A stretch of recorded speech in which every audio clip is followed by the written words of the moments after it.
还在烧，还在烧。机舱内浓烟密布，行李舱突然冒出火光与浓烟，疑似又是行动电源惹的祸。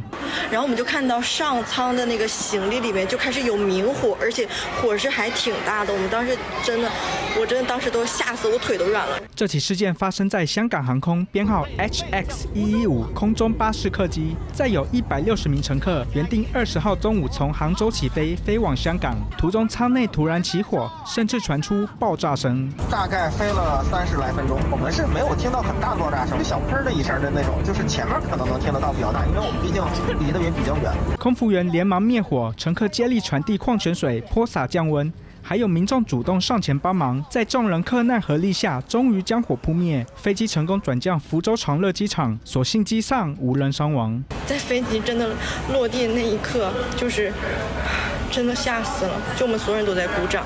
无独有偶，1月底，南韩釜山航空一架班机也发生行动电源起火，造成机身被烧毁，以及7名乘客受伤。핸드캐리라는 게 내 개인이 관리하라는 뜻 아니에요. 선반에다 올려놨어요. 그건 방치라고밖에. 香港航空随后也派出新的航班接回旅客，各大航空公司也祭出新规定，禁止在飞机上使用行动电源，避免意外重演。